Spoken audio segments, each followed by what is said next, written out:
Greetings and shoutout po sa mga kababayan natin, no? Harinawa, no, saan man kayo naroroon, no? Sa mga oras na ito, kayo ay nasa mabuting kalagayan. Alright. So mga baguhan pa lang, okay, ito pong muli si Attorney Rogelio Wong ng Batas Pinoy.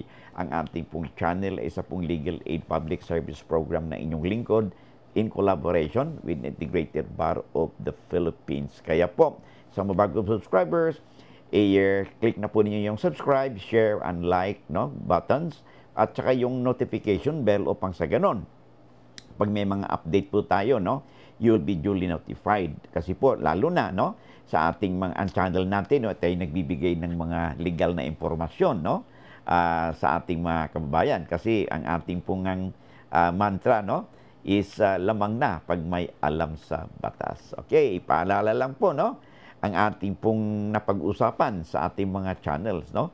Sa ating mga videos ay huwag po nyo may consider na isang legal opinion, bagkus consider our discussion for academic purposes only. Kung mayroon po kayong compelling legal issues, ay walang pinaka-the best, but consult your lawyer in your community. Alright. So bago tayo magpatuloy, no? Sa ating topic, no, for today's video, no, ay tatalakay muna natin ang ating legal maxim, no. Ano bang legal maxim na palagi nating narinig or perhaps siguro bihira lang. Usually po ay tinuturo lang po ito sa law school, no, sa mga kumukuha ng mga law students natin, no, sa mga lawyers, no, at saka kuminsan pag nagbabasa tayo ng dyaryo at desisyon ng korte ay maaaring meron tayong mababasa, no? Lalo na pagdating sa mga criminal cases, no? Ang salita po na ating tatalakayin ay ang Latin na word na malum prohibitum. Ano ba yung malum prohibitum, no? Well, ito po ay doktrina o concept sa ating criminal law justice system. Ang ibig sabihin po niyan is simple lang. It is prohibited by law. Ayun lang, o mala prohibita. Pag sinabing mala prohibita offenses, simply because the actions that are considered wrong dahil sila po ay nag-violate ng ating batas. Okay? Kaya it is prohibited because the law says so. Yun lang po ang ibig sabihin po ng malum prohibitum. Alright. Ang ating pong tatalakay, no, sa ating video ay sulat po sa atin, no, ng ating subscribers at sa ating pong viewers. Itago na lang natin siya sa pangalang Ramily G. Yan po ang kanyang sulat po sa atin, no. Sabi kasi niya dito, okay, sa sulat niya, Dear Attorney, sabi niya, magandang araw po, sabi niya, gusto pong humingi ng advice tungkol sa aming tinitirhan. More than 30 years na ang nakalipas. Binenta po sa amin ang may-ari yung porsyon ng aming tinitirhan. Okay? Yung may-ari po ay nasa katanda na. Okay? Halimbawa, sabi niya, nag-decide kami na bilhin. Sabi niya, ng installment. Okay?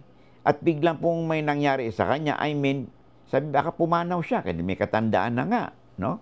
Mari ba naming ipagpatuloy ang pagbili? So, pwede ba yung mga anak ang magpapatuloy ng transaksyon sa mga papeles? Maraming salamat. Okay. Ano mo, very interesting yung sulat sa atin ni Ramily, no? Because itong tinatawag nating foresight, okay? Or part of due diligence kasi balak niyang bumili ng property installment, medyo matanda na nga yung may-ari. O nga naman, matanda man o hindi, kuminsan, okay, hindi natin alam ang takbo ng buhay, no? So, kung sakali mang namatay si may-ari, no? Paano na kung nagkaroon kayo ng installment sale? Yun po ang buod ng kanyang katanungan, okay? Ngayon, tulad nating sinasabi, no, pag kayo bumili ng sale on installment, kung tawagin yan, ay dapat mayroon kayong contract to sell. Okay.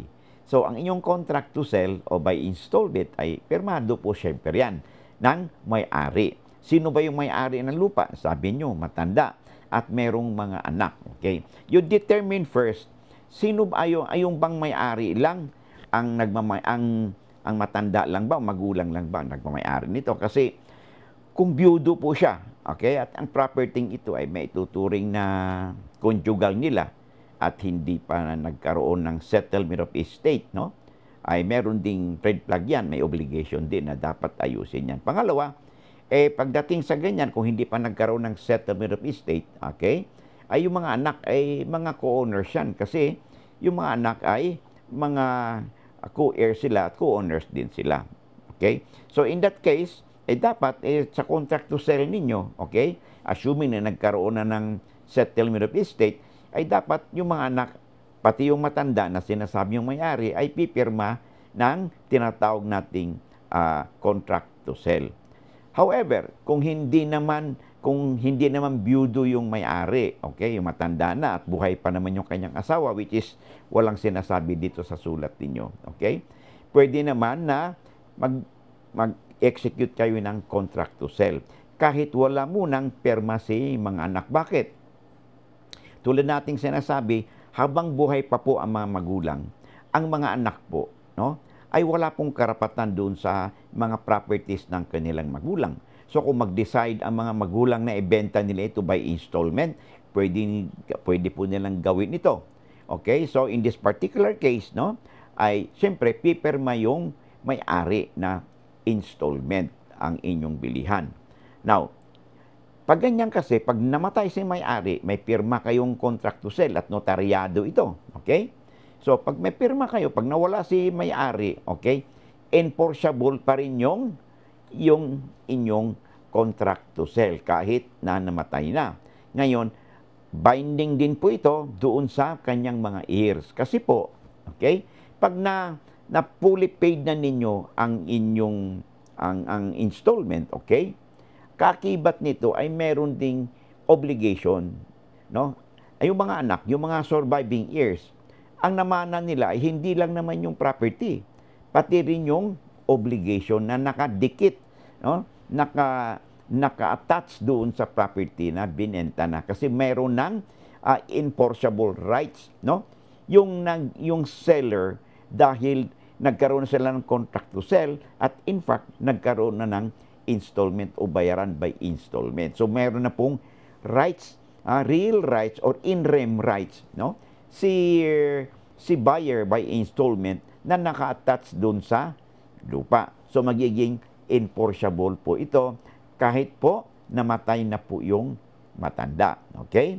So, kung namatay na yung matanda, the surviving heirs can be compelled, no, to honor, no, the contract to sell hanggang sa mabayaran completely yung lupa. Pag fully paid na yung installment, sale by installment, yung mga heirs, okay, surviving heirs, okay, yung mga anak, okay, ay dapat obligado sila na mag-execute ng deed of absolute sale doon sa buyer, okay?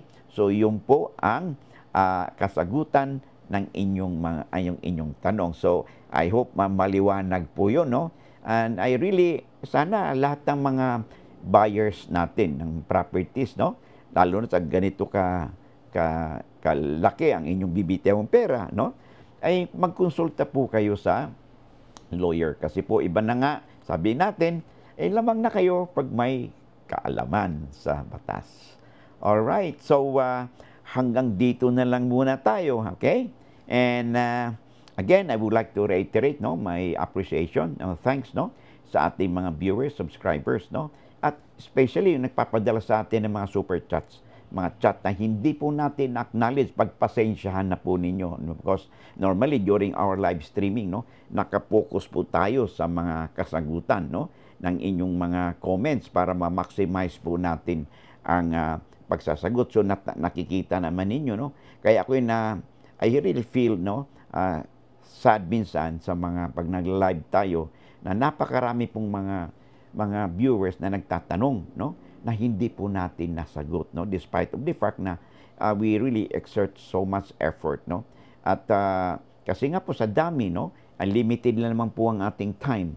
At sa replay, minsan po meron tayong nasasagot, but hindi po lahat. In fact, karamihan po ay hindi po natin nasasagot. And I won't blame yung iba po na medyo nagtatampo sila. But I hope you will understand also our situation. No? Sa abot po na ating makakaya, ay sinasagot ko naman po ang inyong mga katanungan. Kaya lang po ay tao lang po tayo, no? We have limitations at meron din po tayong mga ibang professional responsibilities na ating pong inaasikaso. Okay? Dahil hindi naman po tayo tinatawag nilang full-time vlogger po, no? Ito po ay isang legal aid public service program ng inyong lingkod in collaboration, no? With the Integrated Bar of the Philippines, Manila Port Chapter. So hanggang dito na lamang tayo at again, maraming salamat sa inyong mga suporta. Huwag po kayo magsawang magsuporta, no? At harinawa saan kayo naroroon, no? Saan man kayo naroroon, kayo ay nasa mabuting kalagayan. Hanggang dito na lang muna. Keep well and God bless.